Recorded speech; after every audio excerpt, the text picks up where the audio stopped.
So guys, it is August 2016. The year is more than halfway over. We've had some really great flagship smartphones come out so far. So this video is the best flagship smartphones of 2016 so far.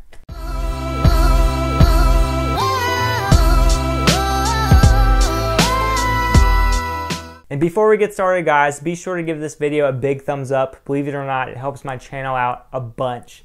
Let's try to get to 200 thumbs up before the end of the day. So basically what all of these smartphones have in common is that they're super powerful, super fast.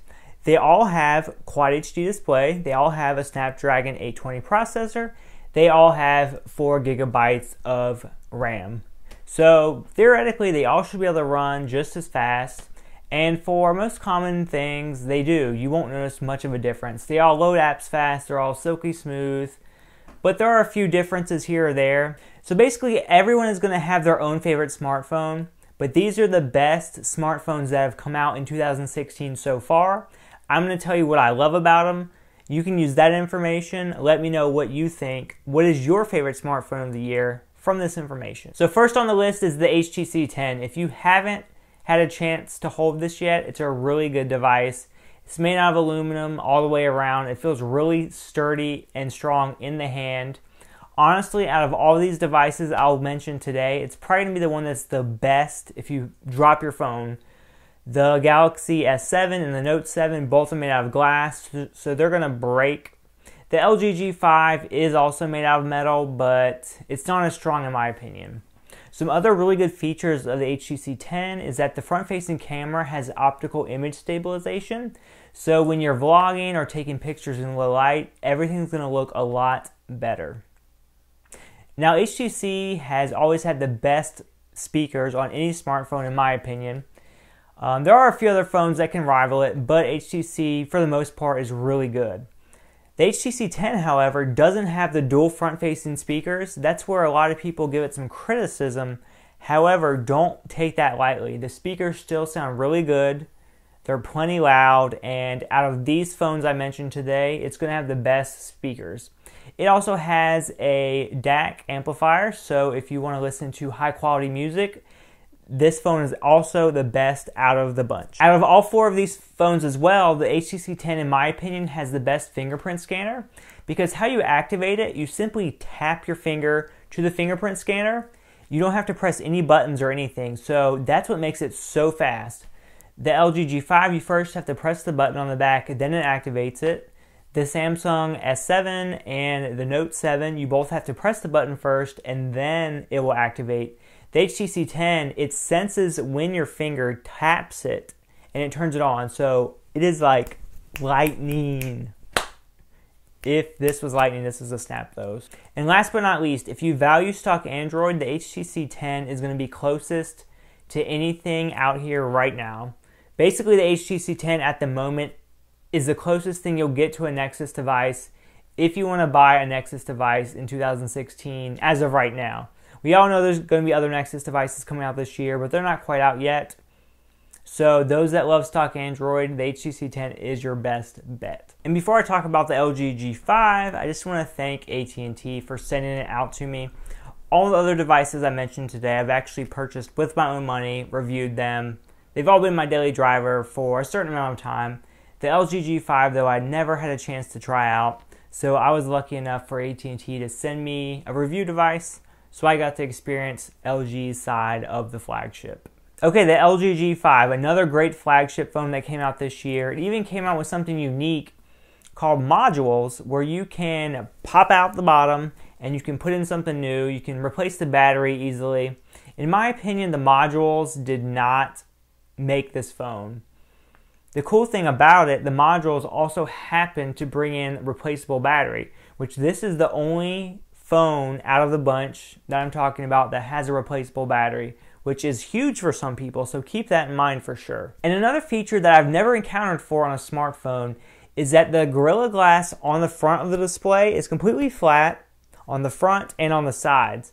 However, the top is slightly curved, so that actually brings a really unique user experience. We're always swiping left and right and everything, but we're also swiping down.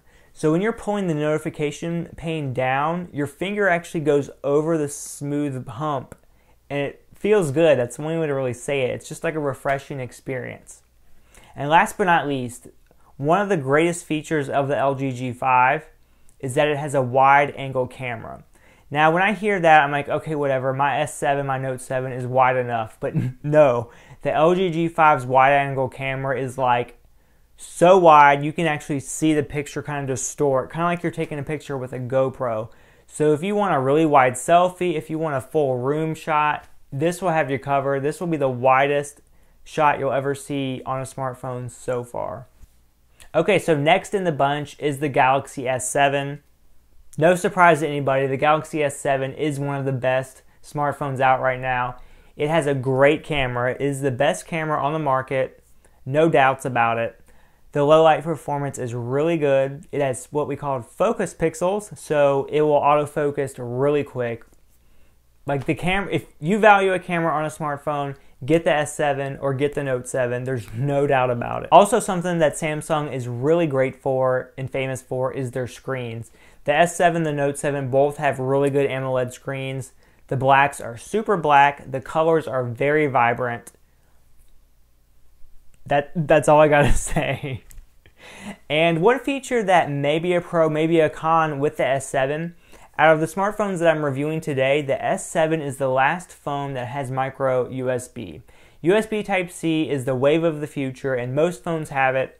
However, right now, the flagship to get with micro USB is the S7. Like I said, that's a pro because you can still use all your old cables. It's a con because your phone will be out of date very soon. And just to throw this out there, the HTC 10 and the LG G5 both have experiences closer to stock Android. The Galaxy S7 probably has the one that's the most adulterated, the most changed. But I will say some of the features that the Samsung devices add to Android are actually kind of helpful. So just keep that in mind. TouchWiz, or whatever you want to call it these days, isn't as bad as it used to be. And just like a lot of the features, this feature is true for the Note 7 and the S7. They're both water resistant. They're IP68 certified, so you can dip them in the water really quick. If you spill your drink on it, it's fine. If you take it in the shower, it should be fine. So there's that really big feature. HTC 10, LG G5 are not water resistant to that regard. Now I've used all of these phones, but last but not least, my current daily driver, the newest phone out of the bunch, is the Note 7. Now the Note 7 takes a lot of its features from the S7, so the killer camera, the really good display, identical to the S7. However, it comes with a few new features that are really cool. It has an iris scanner, so you can pair that with the fingerprint scanner for more flexible unlocking capabilities. The screen itself actually can get the dimmest and the brightest out of any of these phones, so that's really cool. It even has a blue light filter, so if you do want to use your phone at night, it helps you fall asleep better. Just something I want to mention, a pro to some people, a con to others. The screen itself is curved, not as much as the Galaxy S7 Edge, but it is there. I personally like it. It pairs with the curved back very well, so the device is completely symmetrical, feels really good in the hand, really good experience. Another feature that shouldn't be ignored, the Note 7 comes with 64 gigabytes of storage standard, which I love. A lot of smartphones come with 32 gigabytes, some even 16 gigabytes. And when I'm going to purchase a smartphone, I just kind of get whatever's cheapest, sadly.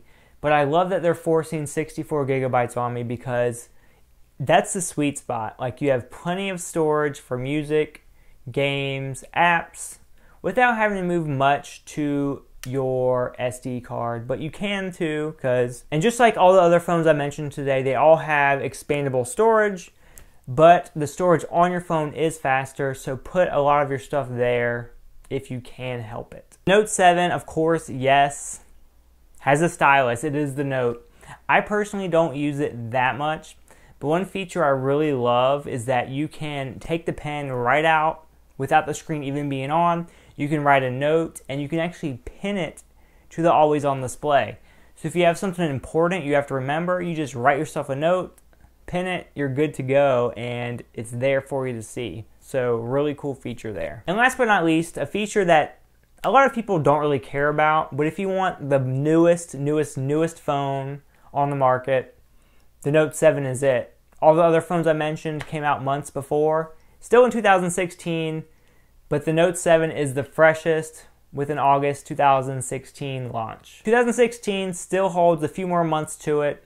What other smartphones will we see that will beat these?